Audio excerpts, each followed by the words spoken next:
Queens of the World. Ahilyabai Holkar, Maharani of Indore. Ahilyabai was born a commoner, but was chosen as a bride for a prince at the age of 8. When her husband was killed in battle, she was convinced not to throw herself on his pyre. She instead became a warrior princess and studied statecraft. When her father-in-law and then son died, she became the ruler of Indore. Her just rule, love of peace, care of her people, and numerous building projects have made her renowned across India. Ahilyabai was born on May 31, 1725, in the village of Chundai. At the time, the area was part of the Maratha Empire, which had seized power from the Mughal Empire in the early 1700s and came to dominate central India. Ahilyabai's father was Patil, or leader of the village. Most girls at the time were not educated, but Ahilyabai's father taught her how to read and write. One day, Ahilyabai Holkar, the Maharaja or High King of Indore, an estate within the Maratha Empire, paused in his travels to attend religious services in the village of Chundai. There he saw 8-year-old Ahilyabai feeding the poor and was astonished by her goodness, piety, and intelligence. Malhar felt the girl would make an exceptional leader and consort to his 10-year-old son and heir, Prince Kondarao. Thus the daughter of a village mayor wed the son of a king. Though they were children on their wedding day, they did not live as man and wife until their late teens. Ahilyabai gave birth to her first child, a son, Malrao, at the age of 20. 3 years later, a daughter, Muktabai, followed. Ahilyabai and Kondarao developed a close bond. He was a courageous warrior and commanded numerous battles in his father's service.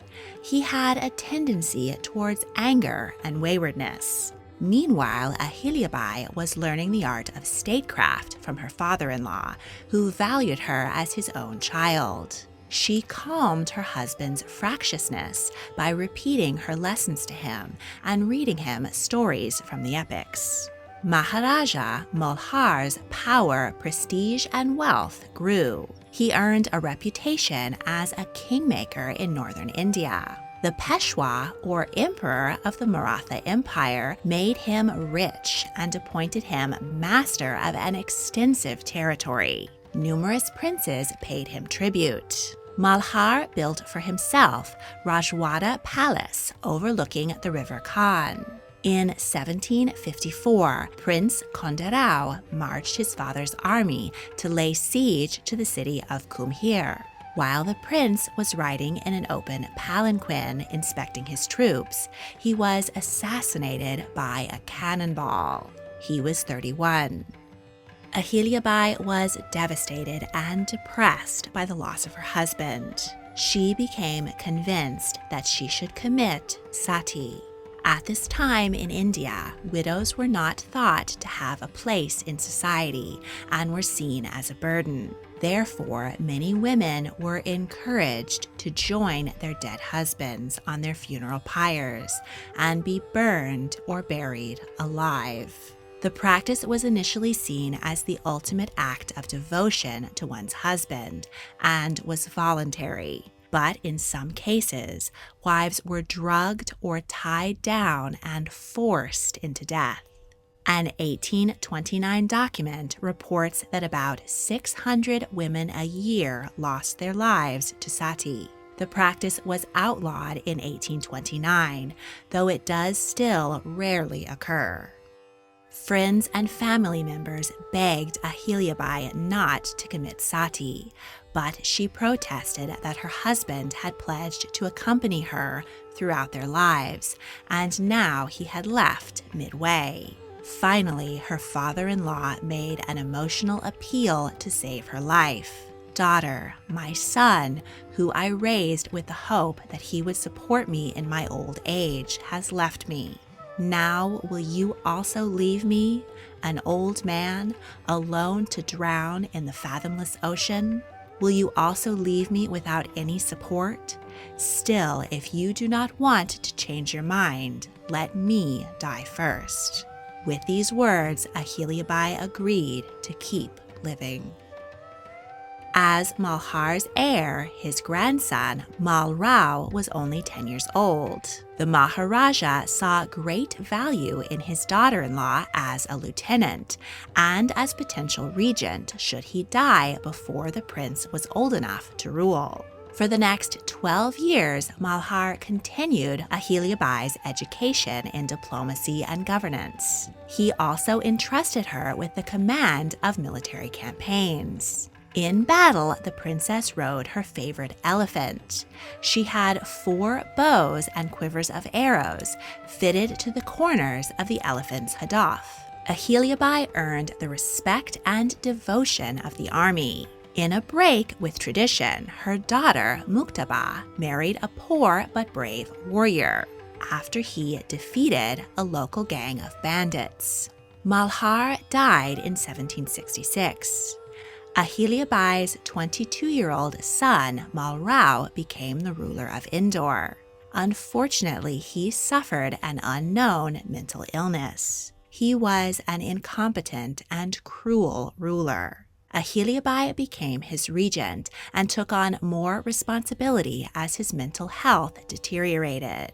According to some accounts, Mal Rao put scorpions in the shoes of a group of courtiers who had displeased him. They were stung and died. Ahilyabai was not willing to allow her people to be ruled by a madman, even if he was her own son. So she sentenced him to death, and he was crushed beneath the foot of an elephant. Ahilyabai, who was trained and experienced in both ruling and battle, was already the acting ruler and an obvious choice to take over as official ruler of Indore. She petitioned Peshwa Madhavrao I to allow her to take over the administration, but many objected to the rule of a woman. However, the army, whom she had often fought alongside, supported their general. The Peshwa was forced to grant Ahilyabai permission to rule Indore on December 11, 1767. Her title was Maharani, meaning High Queen, though she is sometimes referred to as Rani or Queen. To say that Ahilyabai was an enlightened leader is a vast understatement. She built on her father-in-law's balanced rule, but took it much further in her policies of peace, prosperity, charity, and promoting the good of the common people. She appointed counselors based on ability and merit, even reinstating one who had opposed her rule. She declined to observe purda, the traditional practice of women secluding themselves.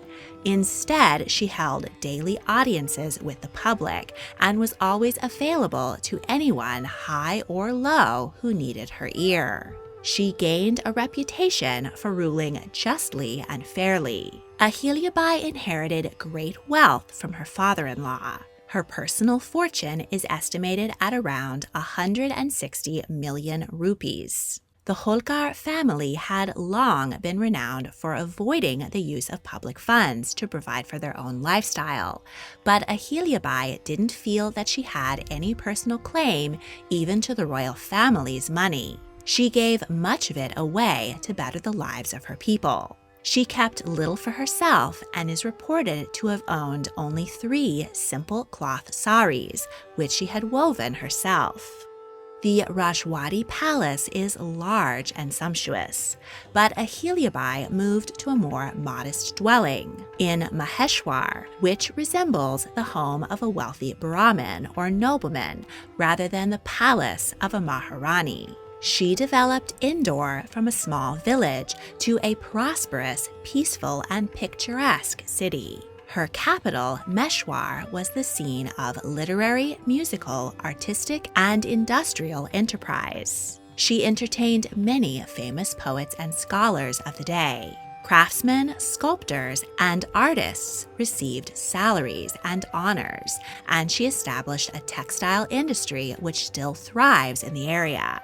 She also created a postal service. Ahilyabai cared deeply about improving the lives of her people. She kept taxes on the poor very low or non-existent, and made sure widows and orphans were provided for. Despite having a reputation as a skilled warrior and military commander, Ahilyabai preferred her people to enjoy the fruits of peace. At the time, war and rebellion against the many monarchs of India was common. But remarkably, during her 30-year reign, all 36 Mahals under her rule remained loyal and respectful towards her. Even the most powerful addressed her as mother in his letters. In one instance, Ahilyabai was encouraged to go to war for the glory of the Peshwa. She responded with the utmost respect and reason that she would not tax her people and send them into unnecessary bloodshed. When dealing with rival rulers, she used deft diplomatic skill. She de-escalated one conflict by informing the Maharaja that it would be deeply humiliating for him if his army was defeated by the army of a woman. Nomadic groups often raided farmers and merchants on the outskirts of her territory. After learning about the bandits' habits, culture, and needs, she made peace with them and offered them a territory of their own, the hilly lands surrounding Malwa, and allowed them to collect reasonable duties on goods passing through their territory. Thus, she ended the raids in a setup which was beneficial to all. This and other measures enacted by the Maharani allowed farmers and merchants to thrive. Despite preferring peace, the Maharani was extremely wary of the British East India Company, whose governors were acquiring property and influence across the subcontinent. She wrote a letter to the emperor. It behooves the Peshwa to enlist a good number of Sildars and increase the standing army, and Nawab, Bunsil, and the rest should make a common cause and crush the English. The Peshwa failed to heed Ahilyabai's advice, and the British continued their campaign of economic, social, and militaristic infiltration, culminating in the conquest and subjugation of India a century later in 1858. In the 2 centuries before Ahilyabai's birth, much of the Indian subcontinent was controlled by the Mughal Empire. The Mughal sultans were Muslim, and while they constructed many fabulous mosques and Islamic buildings, few Hindu structures were built during their reign, and those which had previously existed fell into disrepair. Ahilyabai was a Hindu and a devotee of Shiva, the supreme lord who creates, protects, and transforms the universe. She is often pictured holding a Shiva linga, an abstract symbol of the followers of Shiva. She was also a great believer in Dharma, the eternal and inherent nature of reality, and the cosmic law underlying right behavior and social order. Her faith underpinned her many actions as ruler. Building new Hindu religious structures was a cornerstone of Ahilyabai's rule and her most lasting legacy. She ordered the construction of over 100 temples and monuments. Many of the iconic ghats, or stairs leading down to sacred rivers, were constructed by Ahilyabai. Ghats are important in the lives of Indian Hindus, as they are used for bathing and religious rites. Ahilyabai didn't stop at religious structures, and also ordered the construction of numerous forts, roads, wells, and rest houses, and planted shade trees across India.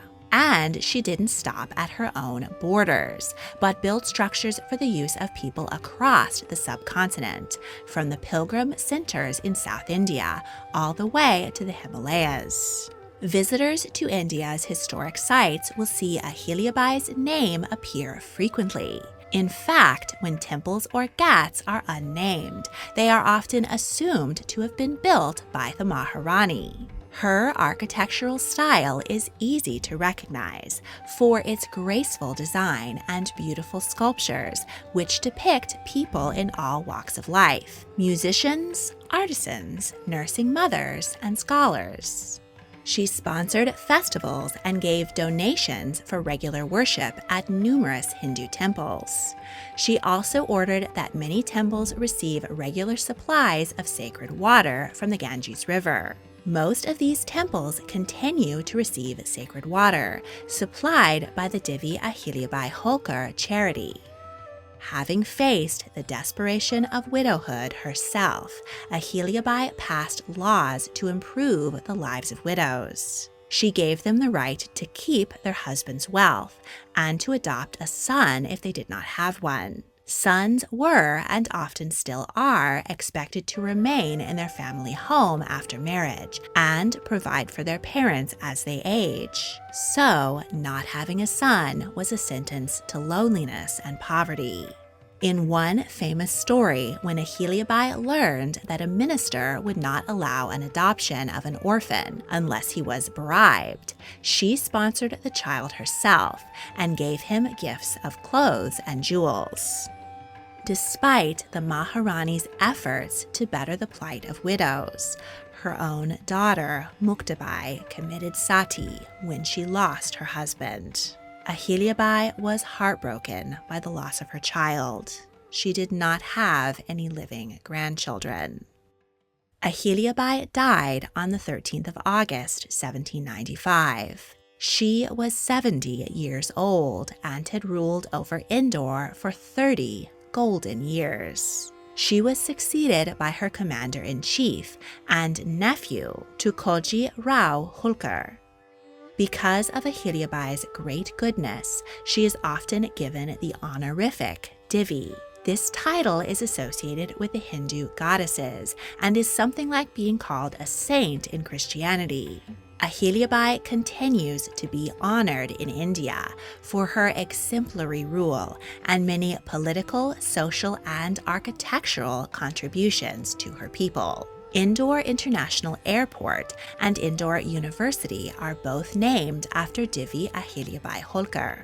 In 1996, in remembrance of the 200th anniversary of her death, a commemorative stamp was issued and an annual award was created to be granted by the Prime Minister of India to an outstanding public figure. Ahilyabai's life has been dramatized a number of times, most recently in a 2021 TV serial titled Punyashlok Ahilyabai. Jawaharlal Nehru, Prime Minister of India from 1950 to 1964, summed up Ahilyabai's remarkable life. The reign of Ahilyabai of Indore in central India lasted for 30 years. This has become almost legendary as a period during which perfect order and good governance prevailed and the people prospered. She was a very able ruler and organizer, highly respected during her lifetime, and considered as a saint by a grateful people after her death. If you enjoyed this video, please like, subscribe, comment your thoughts, and check out my other royal history videos. If you really want to help, please consider supporting me on Patreon. A link is in the description. Thank you for watching.